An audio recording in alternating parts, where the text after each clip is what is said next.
Margaret stared at her bank account on the computer screen, hands trembling so violently she could barely hold the mouse. $83,400 gone.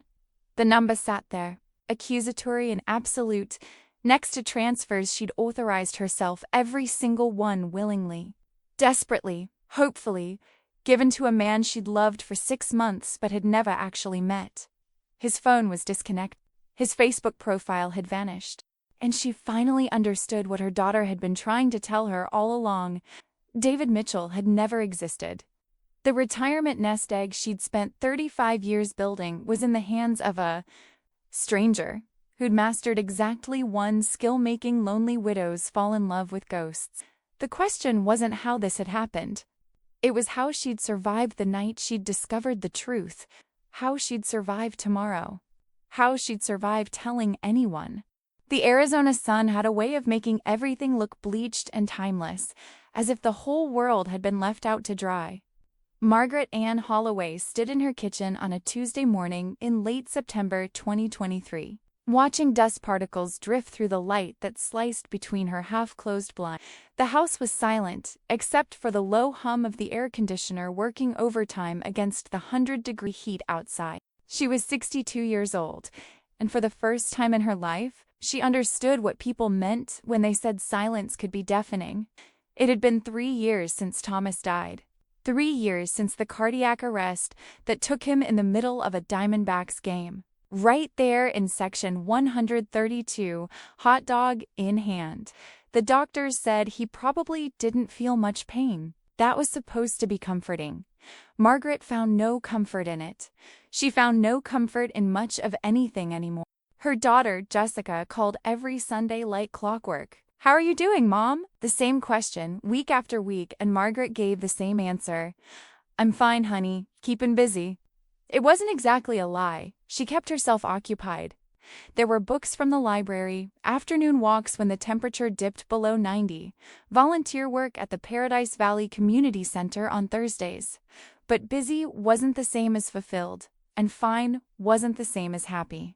The house felt too big now. 4 bedrooms for one person. Thomas had insisted on the space when they bought it back in 1998. Room for the kids to visit, he'd said. Room for grandkids someday. Jessica lived in Seattle with her husband Craig and their 2 children, Emma and Dylan.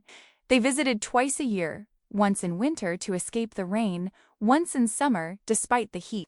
The guest rooms sat empty the other 350-some days. Margaret poured herself a second cup of coffee and opened her laptop at the kitchen table. She'd gotten reasonably good with technology over the past few years. She had to be. Banking, shopping, communication, everything had moved online. Jessica had helped her set up Facebook 2 years ago so she could see photos of the grandchildren. Margaret didn't post much herself, but she scrolled through her feed most mornings, watching other people's lives unfold in carefully curated snapshots. That's when she first saw him. The friend request came from someone named David Mitchell. The profile picture showed a man about her age, maybe slightly older, with silver hair and kind eyes, standing on what looked like a boat dock at sunset. She clicked on his profile out of curiosity. Originally from Chicago, currently living in Phoenix, widowed, enjoyed hiking, photography, and classic films. He'd sent a brief message along with the request, "I hope you don't mind the connection. I saw your comment on the Paradise Valley community page about the book club, and I thought you seemed like someone worth knowing. I'm fairly new to the area and still finding my way around." Best, David. It was polite, unthreatening. Margaret hesitated for a moment, her cursor hovering over the accept button. She'd been warned about online strangers, about scams and catfishing and all manner of digital deception. But this seemed harmless enough. They had mutual friends, 3 of them, all people from the community center. His profile looked legitimate, filled with photos of Arizona landscapes, a golden retriever named Ranger, and what appeared to be grown children at various family gatherings. She clicked accept.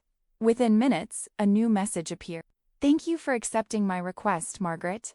I hope I'm not being too forward, but I was genuinely struck by your thoughtfulness in that book club thread. Do you get to the community center often? I've been thinking about joining some activities there. Margaret felt something she hadn't felt in a long time, a small flutter of interest. Someone had noticed her. Someone thought she was thoughtful. She typed back, keeping it casual. I volunteer there on Thursdays, helping with the senior lunch program. The book club meets the first Wednesday of each month. You should definitely check it out if you enjoy reading. The conversation flowed easily from there. Over the next week, they exchanged messages daily. David asked about her life, her interests, what she liked to do in Phoenix. He shared stories about his late wife, Patricia, who had died of ovarian cancer 4 years earlier. He talked about his struggle with loneliness, about moving to Arizona to be closer to his son, who worked in medical research at the Mayo Clinic. He mentioned his other son, deployed with the Army somewhere he couldn't disclose. He spoke about his own career, 30 years as a civil engineer, now retired and trying to figure out what came next. Margaret found herself looking forward to his messages. She started checking Facebook multiple times a day, her heart lifting slightly when she saw his name in her notifications. They graduated from written messages to video calls by the second week. David looked just like his photos, distinguished, warm, with laugh lines around his eyes that deepened when he smiled. His voice was gentle, measured, the voice of someone who listened more than he spoke.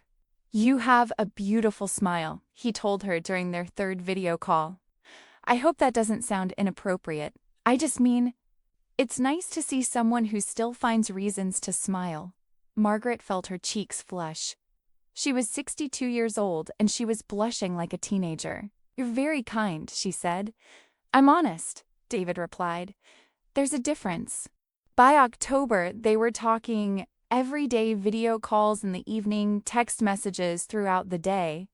David sent her photos of his morning walks, of coffee shops he discovered, of sunsets over the Superstition Mountains. Margaret reciprocated, sharing pictures of her garden, of meals she cooked, of the hummingbirds that visited her feeders.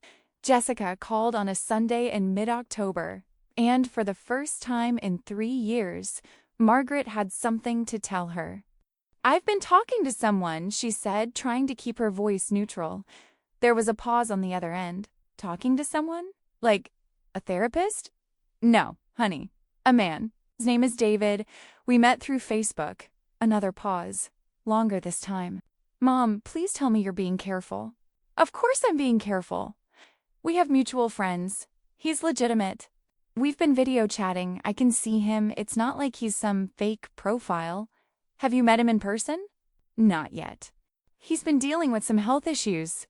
Nothing serious, just some follow-up appointments from a procedure he had before he moved here. But we're planning to meet soon.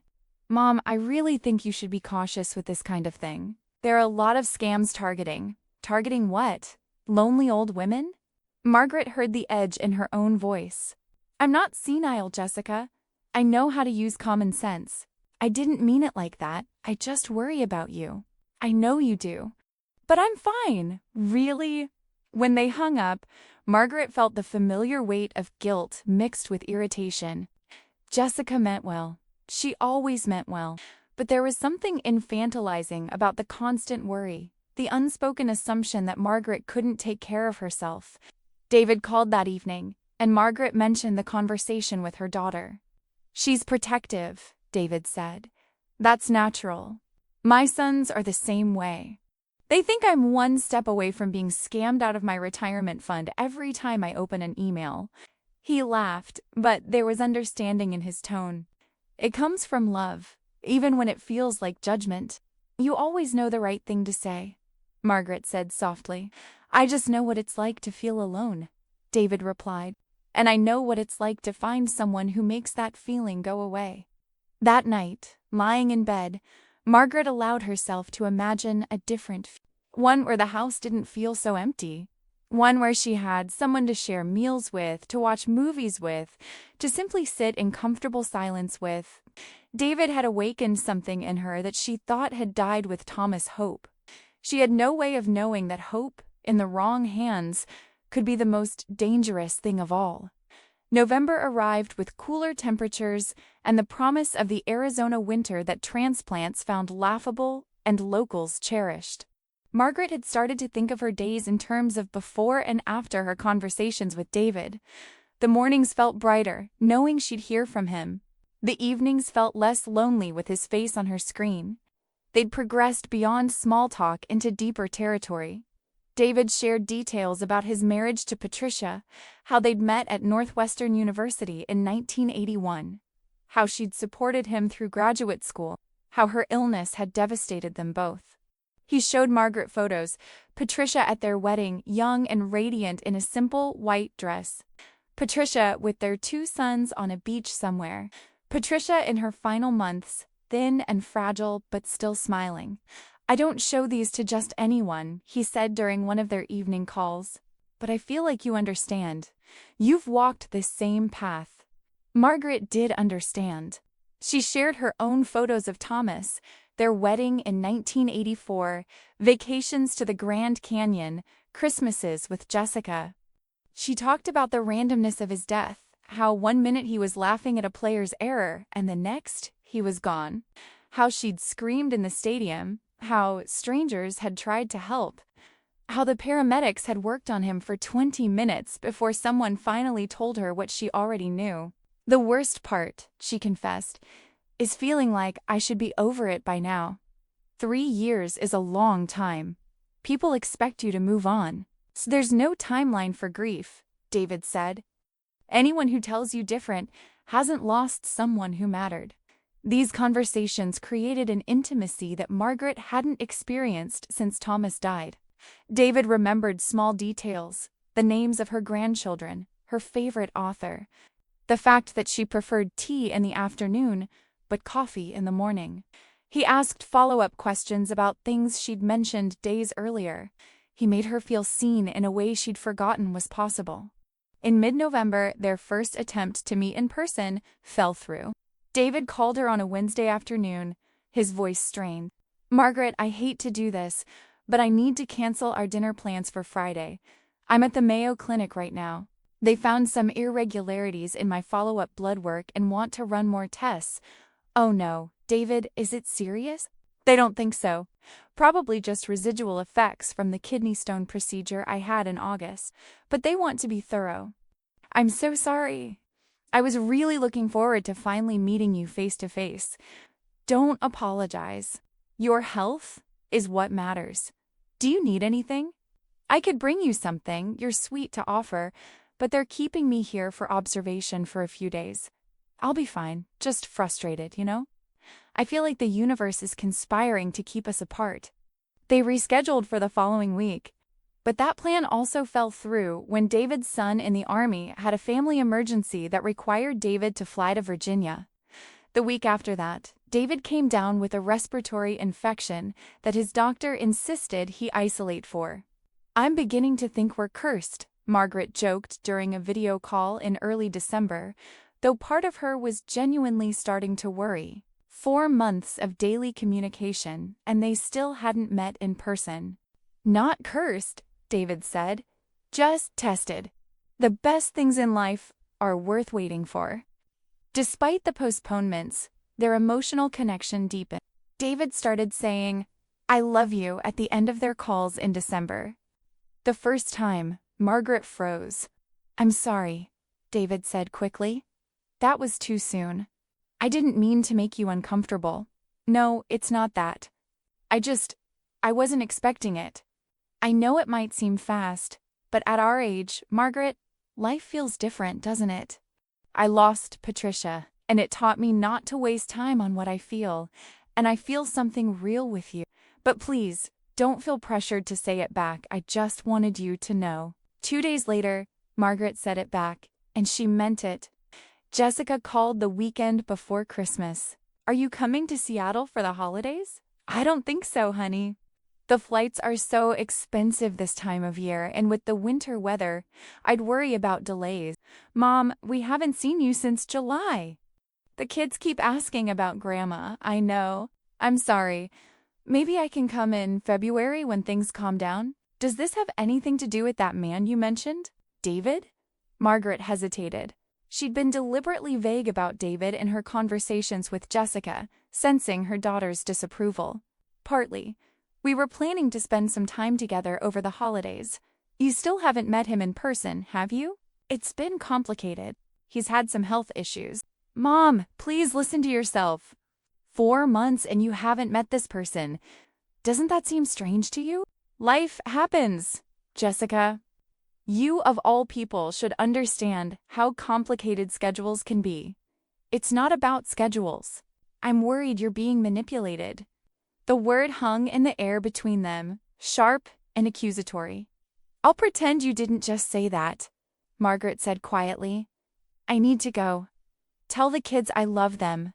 She hung up before Jessica could respond. When David called that evening, Margaret was still upset. She told him about the conversation, about Jessica's concerns. She doesn't trust me, David said. I understand that. I'm just some stranger on the internet to her. Maybe I should talk to her, try to put her mind at ease. Would you do that? Of course. You're important to me, Margaret. Your family is important to you, which means they're important to me too. The conversation with Jessica never happened, though. When Margaret mentioned it the following Sunday, her daughter's response was clipped. I don't think that's necessary, Mom. You're an adult. You can make your own decisions. The tension between them felt like a physical weight.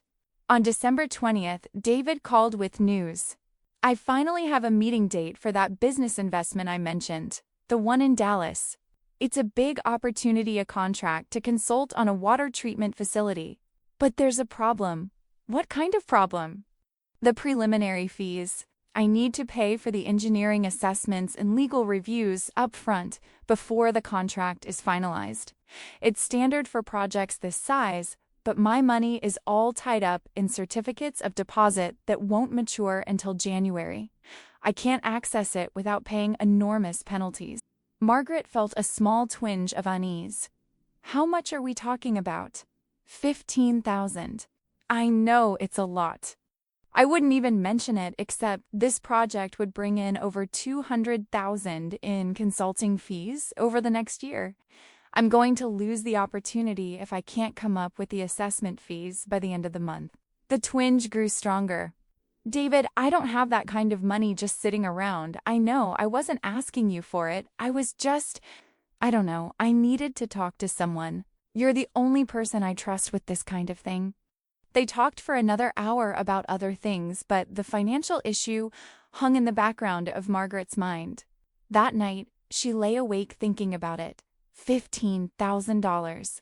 She had that much in her savings account, money she'd been careful with since Thomas died. Money meant for emergencies and future expenses. But this wasn't her emergency. David was a grown man, a retired engineer with his own resources. If his money was tied up, that was his problem to solve. Still, the thought of him losing such a significant opportunity bothered her. Over the next few days, he mentioned it a few more times, not directly asking, but sharing his frustration, his worry about his financial future. On December 23rd, Margaret made a decision. She transferred $15,000 to the account number David provided for the assessment company. She told herself it was a loan, that he'd pay her back in January when his certificates matured. She told herself she was helping someone she loved during a difficult time. She told herself a lot of things that would later sound foolish. David's gratitude was overwhelming. I can't believe you did this. Margaret, you're the most generous, trusting person I've ever known. I promise you, I'll have this back to you by the second week of January, with interest. You're saving my entire future. Just promise me the contract comes through, Margaret said. It will, I promise. Christmas came and went. Margaret spent it alone, declining Jessica's repeated offers to buy her a last-minute plane ticket to Seattle. She told herself she was fine, that she'd talk to David on Christmas Day, that it would be enough. It wasn't enough, but she didn't admit that, not even to herself. January 2024 arrived with unusual rain for Phoenix. The kind that turned the desert briefly green and made the city feel like somewhere else entirely. Margaret watched the water streak down her kitchen window on a Tuesday morning, waiting for David's call. They'd developed a routine. He called every morning at 9, and they'd talked for at least an hour, sometimes longer. By 9:30, she started to worry. By 10, she sent a text. "Everything okay?" "Missed our morning call." The response came 20 minutes later. "So sorry. Emergency with my son. We'll call when I can." The days stretched out strange and empty without their usual conversation. Margaret tried to occupy herself with housework, with a novel she'd been meaning to finish, but her attention kept drifting to her phone. David finally called at 7 that evening. "I'm so sorry about today," he said. His voice sounded strained, exhausted. "My son, the one who's deployed, there was an incident. I can't give you details because it's classified military information, but he's injured. Not life-threatening, but serious enough that I've been on the phone with Army representatives all day trying to get information." "Oh my God, David, I'm so sorry. Is there anything I can do? Just be patient with me. This week is going to be chaotic. I might not be able to stick to our regular schedule." "Of course. Family comes first. Keep me updated when you can." The calls became sporadic over the next 10 days. Sometimes, David would go 2 days without contacting her, then call late at night, apologetic, and drained.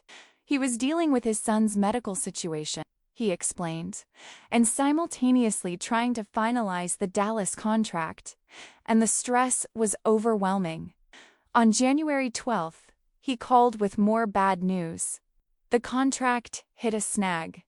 The assessment company found some environmental issues that need to be addressed before we can move forward. Nothing major, but it requires additional geological surveys. The timeline is pushed back to late February now. Margaret felt her stomach drop. "What about the money? You said you'd have it back to me by mid-January." "I know. I'm so sorry, Margaret. My CDs matured, but I had to roll the money into covering my son's medical expenses. The Army insurance has been a nightmare. They're denying coverage for part of his treatment because of some technicality about where the incident occurred. I've been covering the costs out of pocket while we fight with the insurance company." "How much are we talking about?" "Almost $30,000 so far." David's voice cracked. "I wouldn't ask this if I had any other choice, but I need help. Just until the insurance situation resolves and the Dallas contract finalizes. By March at the latest, I'll have everything sorted out." Margaret felt something cold settle in her chest. "David, I already gave you $15,000. I know. And I'm going to pay you back, I swear to you. But right now, my son is in a military hospital dealing with injuries he got serving our country, and the system is failing him. I can't let him go without the care he needs. How much do you need?" $20,000 would cover the immediate medical bills and buy me time to fight the insurance denial. $20,000. On top of the 15 she'd already given him. Margaret thought about her savings account, about the careful budgeting she'd maintained since Thomas died. She thought about Jessica's warnings. She thought about 4 months of daily conversations, of "I love you," of shared grief and mutual understanding. "I need to think about this," she said. "Of course, I understand. I hate that I'm even in this position. You must think I'm some kind of charity case. I don't think that. I just need to think." That night, Margaret barely slept. She ran the numbers in her head. 15,000 already gone. 20,000 more would leave her with less than 40,000 in savings money that had to last her the rest of her life. Money she'd planned to leave to Jessica and the grandchildren. But David would pay her back. He'd promised. The Dallas contract alone would bring in $200,000. His son's insurance would eventually cover the medical expenses. This was temporary. She told herself this repeatedly, like a mantra. On January 14th, she transferred the $20,000. David's relief was palpable. "You're an angel, Margaret. I don't know how I'll ever repay you for this." "You'll pay me back with the actual money," Margaret said, trying to keep her tone light, but hearing the tremor underneath. "By March, like you said." "Absolutely. I promise." February brought more complications. The Dallas contract faced additional delays, permit issues with the city, problems with the engineering specifications, a lawsuit from a competing firm claiming bid irregularities. David's son needed additional surgeries. David himself ended up in the hospital for 4 days with what doctors thought might be a heart attack, but turned out to be severe anxiety. Each issue came with a financial component. Margaret found herself transferring money every few $5,000 here, $8,000 there, $3,000 for an emergency. Each time, David expressed profound gratitude and promised imminent repayment. Each time, Margaret felt the knot in her stomach tight. By late March, she'd given him $78,000. Her savings account, once comfortable at just over $120,000, now held less than $43,000. Jessica called on Easter Sunday, and for the first time, Margaret lied to her directly. "How are you doing financially, Mom? Are you managing okay on your own?" "I'm fine, honey. Your dad left me well provided for. I worry about you having enough. Have you thought about downsizing? That house is awfully big for one person. I'm not ready for that yet." What she didn't say? I might not have a choice soon. In early April, David's tone began to shift. Their conversations, once warm and intimate, now felt transactional. He called mainly when he needed something, money usually, but also emotional support for whatever crisis was currently overwhelming him. When Margaret tried to talk about her own day, about her loneliness, about her growing anxiety about their financial situation, he would listen for a minute before steering the conversation back to his problems. "You don't understand the pressure I'm under," he said during one particularly tense call. "I'm trying to keep my son alive, save my financial future, and maintain some semblance of sanity, and you're worried about..." "What, that we haven't met in person yet? That I haven't paid you back as quickly as I hoped?" "Life happens, Margaret. Grow up." The words stung like a slap. Margaret sat in silence for a moment, the phone pressed to her ear. "I'm sorry," David said immediately. "That was out of line. I'm just so stressed. Please don't be mad at me. I'm not mad, I'm worried. About you, about us, about everything, I know. I promise, once things settle down, once the contract finalizes, and the insurance pays out, everything will be better. We'll finally meet in person. We'll go on a real date. Maybe even take a trip together. Just hold on a little longer." Margaret wanted to believe him, but the cold weight in her chest had grown into something that felt like dread. On April 18th, David called with the biggest ask yet. "The Dallas contract is finally happening. It's real. But there's a problem with the performance bond. The bonding company requires $50,000 as a deposit to guarantee the contract. It's standard for projects this size, and I'll get it back once the first milestone payment comes through in June. But I don't have access to that kind of cash right now." "David, I've given you almost $80,000 already." "I know. And I'm going to pay back every penny. This is the last thing I'll ever ask you for, I swear. Once this contract goes through, I'll have the resources to handle everything else on my own. Please, Margaret, this is my entire future we're talking about." Margaret looked at her bank balance on her computer screen. $43,000. If she gave him $50,000, she'd have to borrow against her home equity. She'd have to dip into the small investment account Thomas had left her, the one she'd promised herself she'd never touch. "I can't," she whispered. "I can't give you $50,000. I don't have it." "Yes, you do. You have investments, you have home equity. You're just choosing not to help me." The accusation in his voice made something snap inside her. "I've given you almost $80,000.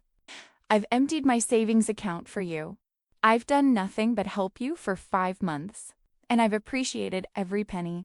But if you really cared about me, about us, you'd find a way to help me with this one last thing. If you really cared about me, you wouldn't keep asking me for money." The silence that followed felt enormous. "I see," David said finally. "I see how it is. When things get hard, you bail. Just like everyone else in my life. That's not fair. Life isn't fair, Margaret. I thought you of all people would understand that." He hung up. Margaret sat at her kitchen table, staring at her phone, waiting for him to call back and apologize like he always did after they fought. Hours passed. The call never came. She tried calling him the next day. The number was disconnected. She sent messages on Facebook. No response. She checked his profile. It was gone. That's when the dread turned into something else. Realization. Margaret spent 3 days in a fog of disbelief before she could bring herself to take action. She kept checking Facebook, kept trying David's phone number, kept hoping there was some reasonable explanation. Maybe his phone had been stolen. Maybe he'd been in an accident. Maybe there was a technical glitch with his social media account. But deep down, in a place she didn't want to acknowledge, she knew. On the 4th day, she forced herself to look at the transaction history on her bank account. The numbers stared back at her, undeniable: $83,400, transferred to various accounts over a 5-month period. Every transaction initiated by her, approved by her, sent to a man she'd never actually met in person. She wanted to throw up. Instead, she called the Paradise Valley Community Center and asked to speak with Linda Morrison, one of the mutual friends David's Facebook profile had shown. Linda answered on the 3rd ring. "Hi, Linda. This is Margaret Holloway.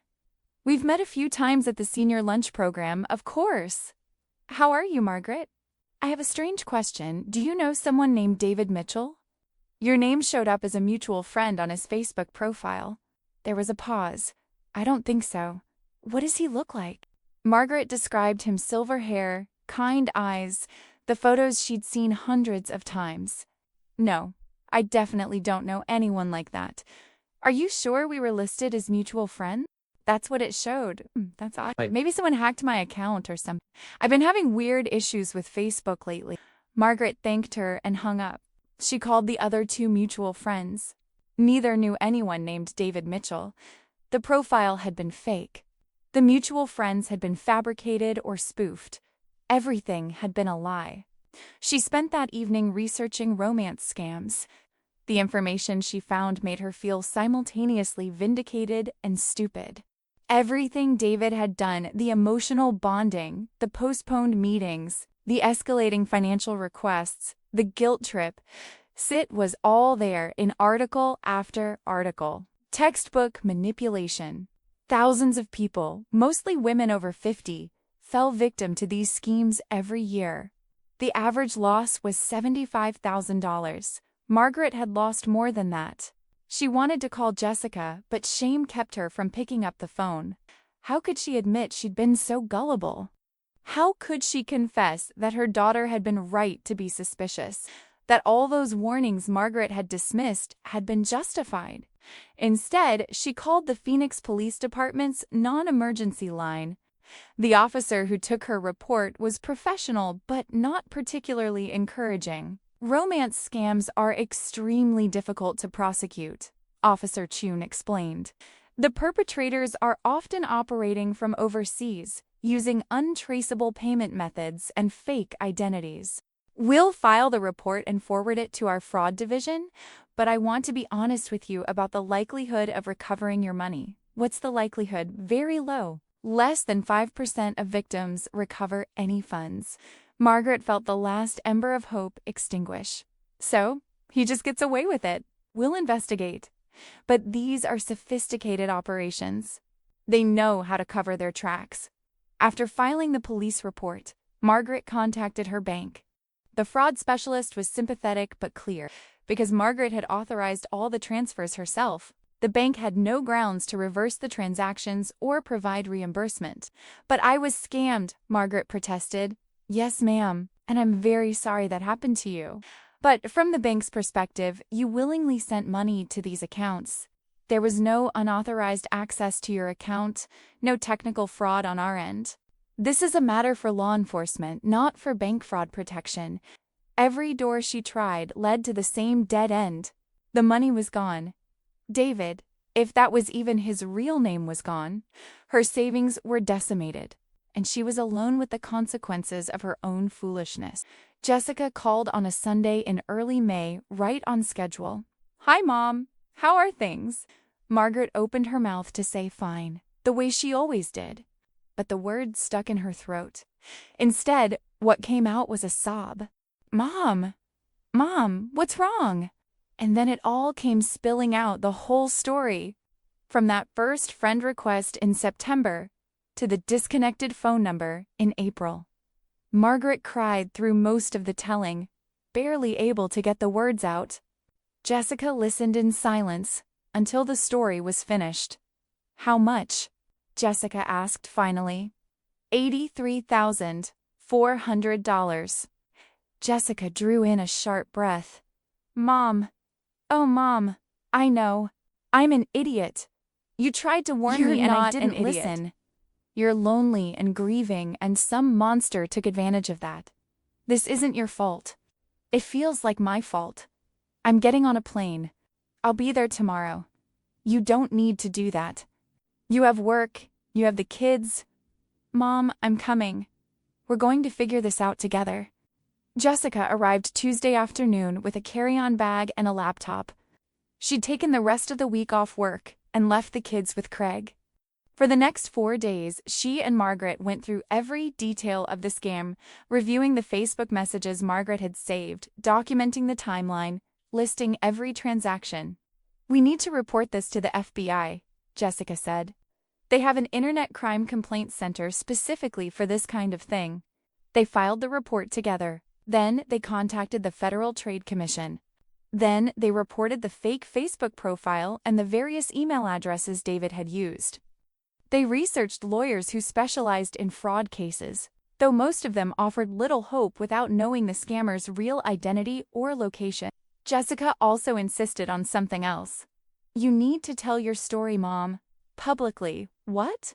Why would I do that?" "Because there are other people out there right now being scammed the same way. If you share what happened to you, you might save someone else from going through this." "I'd be humiliated. You'd be brave." There's a difference. On Thursday evening, with Jessica's help, Margaret wrote a post for the Paradise Valley Community Center's Facebook page. She described the scam in detail, not mentioning the dollar amount, but outlining David's methods, the red flags she'd ignored, the emotional manipulation she'd experienced. She ended with a plea. "If you're talking to someone online who keeps postponing in-person meetings and asking for financial help, please be careful. Please talk to someone you trust. Please don't make my mistake." The post went viral within the community. By Friday morning, it had been shared hundreds of times. Margaret's phone rang constantly. Friends from the community center, acquaintances from her book club, even strangers who'd seen the post and wanted to share their own stories. 3 women contacted her privately to say they were currently in similar situations with men they'd met online. With Margaret and Jessica's help, they extracted themselves from the scams before sending money. One of those women was a retired teacher named Patricia Brennan. She called Margaret in tears. "I was about to transfer $12,000 to him next week. Your post saved me." Something shifted in Margaret when she heard those words. The shame didn't disappear, but it was joined by something else. Purpose. On Friday evening, Jessica sat down with Margaret at the kitchen table to discuss the financial reality. "You have $40,000 left in savings. Your monthly expenses are around $3,000. At that rate, you have just over a year before you're out of money. I know. We need to make some changes. You could sell this house, move into something smaller, or you could rent out rooms, maybe through Airbnb, or to a long-term tenant. Your father loved this house. Dad loved you more. He'd want you to be secure." Margaret knew her daughter was right. Over the next month, she made decisions she'd never imagined making. She listed the house for sale, accepting an offer in just 3 weeks. She found a 2-bedroom condo in a 55-plus community in Scottsdale, smaller, manageable, with neighbors and social activities built in. She also started volunteering with a local organization that educated seniors about online fraud. She told her story at community centers, at libraries, at senior living facilities. Each time was difficult, exposing her vulnerability and poor judgment, but each time, at least one person would approach her afterward to say, "Thank you. I needed to hear this." The police investigation went nowhere. "Officer," Chun called in June to say they'd traced the accounts to a network of money mules people who unknowingly facilitated the transfer of stolen funds, but the actual scammer remained unidentified. The money was gone, likely already moved through multiple countries and converted through cryptocurrency. Case suspended, not closed, but effectively over. Margaret grieved the money. But more than that, she grieved the loss of what she'd thought she had: connection, understanding, love. She grieved the betrayal of emotions that had been real to her, even if they'd been manufactured by someone else. She grieved her own naivete, her desperate loneliness that had made her vulnerable. But she also began, slowly, to rebuild. August in Phoenix was brutal, the kind of heat that made the air shimmer and turned parking lot asphalt soft. Margaret stood in the living room of her new condo, unpacking the last of the boxes Jessica had helped her move the previous week. The space was smaller than her house, barely 900 square feet, compared to the 2,200 she'd left behind, but it felt manageable. Appropriate, the 55 community. Desert Bloom had amenities she was just beginning to explore: a pool, a fitness center, a common area where residents gathered for movie nights and potlucks. Her neighbors were friendly without being intrusive. The woman next door, Helen, had already invited her to a watercolor painting class on Wednesdays. Margaret was learning to accept help. Jessica called 3 times a week now instead of once. They'd worked through the initial tension: Margaret's shame about not listening to warnings, Jessica's guilt about not pushing harder. They'd both been right and wrong in different ways. The important thing was moving forward. The financial situation remained tight. The house sale had netted her $190,000 after paying off the remaining mortgage and covering fee.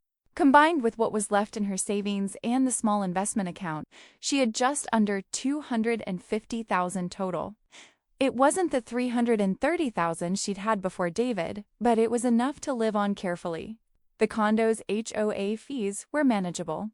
She'd even picked up some part-time work at the community center, helping with their social media presence. Ironic, given how social media had nearly destroyed her, but she knew the platforms now, understood their dangers. In September, a reporter from the Arizona Republic contacted her about doing a feature story on romance scams affecting seniors. Margaret hesitated for a week before agreeing. The article ran on a Sunday in early October, front page of the local section, with a photo of Margaret sitting in her new living room. Phoenix woman loses $83,000 to romance scam, now warns others. Read the headline. The response was overwhelming. The newspaper's comment section filled with hundreds of messages, some supportive, some judgmental, but many from people sharing their own experiences. Margaret received over 40 emails through the address the reporter had provided, each one a variation on the same theme. This happened to me too. I thought I was the only one. Thank you for speaking up. One email stood out. It came from a woman named Claire Sutton in Tempe. I lost $127,000 to a scam almost identical to yours. I was too ashamed to tell anyone for 2 years. Reading your story made me realize I need to stop hiding. Would you be willing to meet for coffee? They met at a Starbucks near Tempe Town Lake on a Saturday morning. Claire was 68, a retired accountant, sharp and articulate despite the vulnerability in her eyes. She'd lost her husband to a stroke 6 years earlier and had been targeted by a scammer who'd posed as a contractor, working on overseas development projects. The worst part wasn't the money, Claire said, stirring her latte. It was feeling like an idiot. I'm an accountant, for God's sake. I reviewed financial documents for 40 years. How did I fall for this? Because they're good at what they do, Margaret said, and because we were lonely. Were? Claire smiled slightly. You're not lonely anymore? I'm alone. That's different. I'm learning to be okay with being alone. They talked for 2 hours, sharing the details of their scams, the aftermath, the slow process of rebuilding. By the end of the conversation, they'd exchanged numbers and made plans to meet again. Maybe we should start a support group, Claire suggested as they walked to their cars. For people who've been through this, There's nothing like that in Phoenix that I can find. The idea lodged in Margaret's mind. She mentioned it to the director of the organization where she volunteered. Within a month, they launched a monthly support group for romance scam survivors, meeting at the Paradise Valley Community Center. 8 people showed up to the first meeting in November, 5 women, 3 men ranging in age from 53 to 79. Each had lost anywhere from $20,000 to $200,000. Each carried the same shame, the same anger, the same questions about how they'd been so blind. Margaret and Claire co-facilitated. They didn't have professional training in therapy or counseling, but they had experience. They understood the specific cocktail of grief, anger, embarrassment, and self-blame that came with this type of fraud. I keep thinking about the things I could have done with that money, one woman named Dorothy said during the third meeting. My granddaughter needed help with college tuition. I could have paid for her entire education. Instead, I gave it to some criminal I never even met. The money is gone, Margaret said gently. Mourning, what you could have done with it is natural, but it's also a form of torture. The question isn't what you could have done with it. The question is what you're going to do now. I don't know what I'm going to do, Dorothy said. I feel paralyzed. Start small. That's what I did. I sold my house. I moved. I took a part-time job. I told my story even though it was humiliating. Each small action made the next one possible. The support group became the highlight of Margaret's month. Watching people move from devastation to acceptance to action gave her a sense of purpose she hadn't felt since before Thomas died. She wasn't just a victim of a scam. She was someone who could help others navigate the same nightmare. In December, the FBI contacted her. Agent Rivera called on a Tuesday afternoon, introducing herself as part of the Bureau's cybercrime division. Ms. Holloway, I want to be upfront. We haven't located the individual who scammed you. But your case has become part of a larger investigation into a romance scam network operating primarily out of West Africa. The profile of David Mitchell was used on multiple women across 5 states.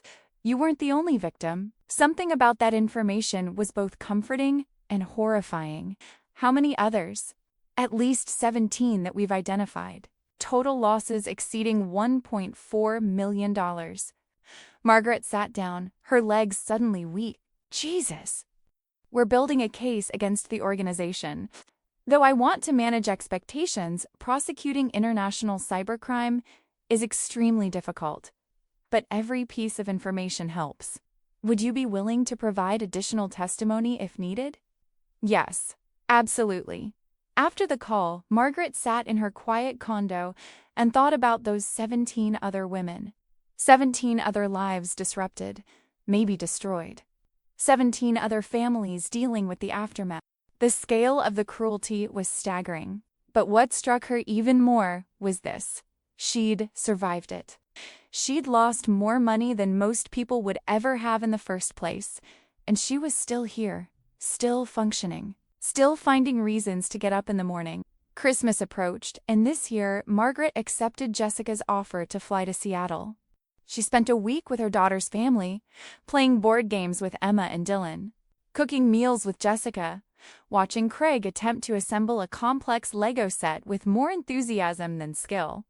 On Christmas Eve, after the children had gone to bed, Jessica poured 2 glasses of wine and sat down next to Margaret on the couch. I'm proud of you, Mom. For what? Losing $83,000? For surviving it. For rebuilding. For helping other people. You could have hidden away in shame, but you didn't. I hid for a little while, Margaret admitted. Yeah, but you came out. That's the important part. Jessica paused, swirling her wine. I've been thinking about what Dad would say about all this. He'd probably say I was an idiot. No. He'd say you loved hard and trusted deeply, and those aren't character flaws even when they get you hurt. Those are the things he loved most about you. Margaret felt tears prick her eyes. I miss him. I know, but you're still here. You're still living. I think he'd be proud of that, too. Margaret returned to Phoenix in early January 2025, 1 year almost to the day after David had first asked her for money. The anniversary felt significant, a marker of survival. She'd made it through the worst year of her post-Thomas life and come out intact, if not unscathed. The support group continued to grow. By February, they had 18 regular attendees and had to move to a larger meeting room. Claire had started a blog about fraud recovery that was gaining traction. Margaret had been interviewed by 2 more news outlets and had spoken at a conference on elder financial abuse in Tucson. She'd also started therapy, something Jessica had been gently suggesting for months. Dr. Rosen was a clinical psychologist who specialized in trauma and fraud victims. In their sessions, Margaret worked through not just the scam, but the grief underneath it. The loss of Thomas, the loneliness that had made her vulnerable, the fear of aging alone. "You were targeted because you had something they wanted," Dr. Rosen said during one session. "Not just money, but hope, openness, the capacity to trust. Those are beautiful qualities, Margaret. Don't let this experience destroy them." How do I trust again without being stupid?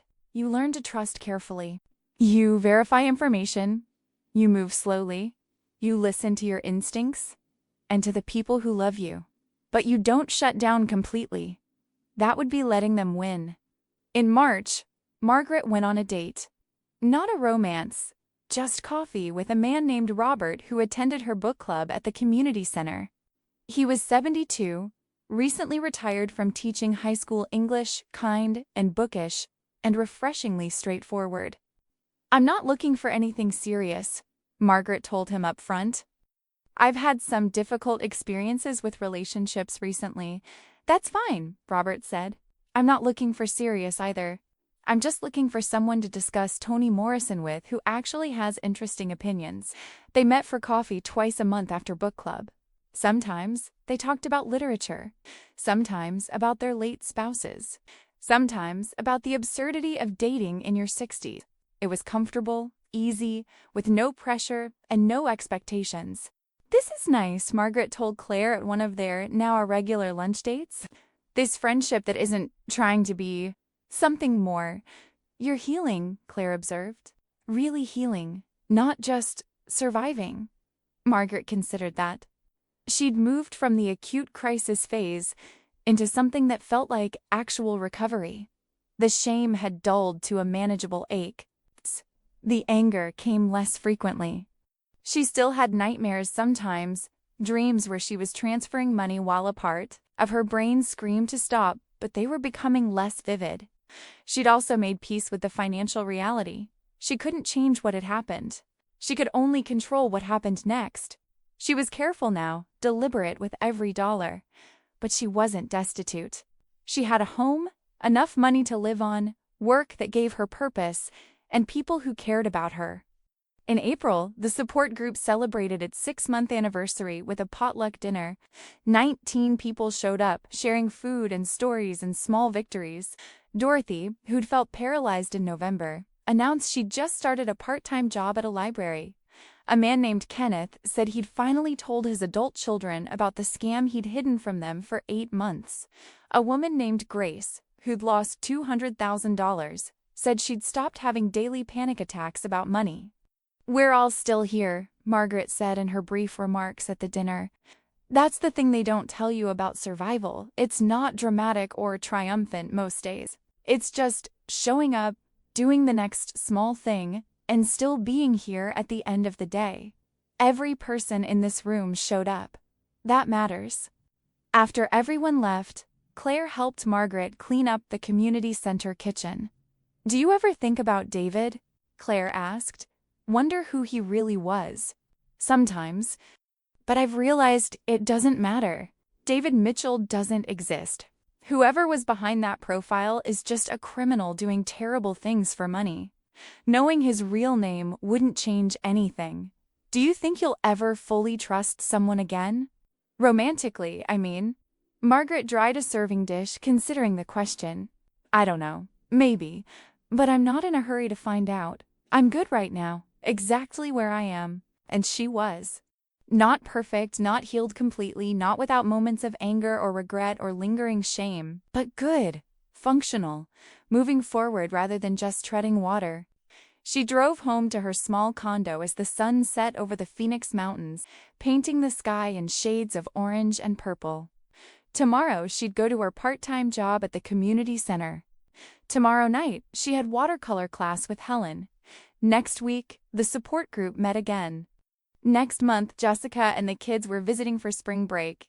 Life wasn't what Margaret had imagined it would be at 63. It was smaller, harder, more complicated by loss and betrayal. But it was still her life, still worth living, still full of possibilities she hadn't yet discovered. The house she'd shared with Thomas was gone. The savings she'd carefully protected were diminished. The trust that had once come easily was now guarded and conditional. But she was still here, still standing, still capable of helping others, of building new connections, of finding purpose in unexpected places. David, or whoever he really was, had taken a lot from her. But he hadn't taken everything. He hadn't taken her resilience, her capacity for growth, her fundamental belief that most people were good, even if some were unimaginably cruel. Margaret parked in her designated spot at Desert Bloom and walked to her front door, keys in hand. The condo was small, but it was hers. Paid for, secure, a fresh start after devastating loss. She unlocked the door and stepped inside, closing it firmly behind her. Tomorrow would bring its own challenges, its own small victories and setbacks. But tonight, she was home. She was safe. She was enough, exactly as she was. And that, after everything, felt like its own kind of triumph.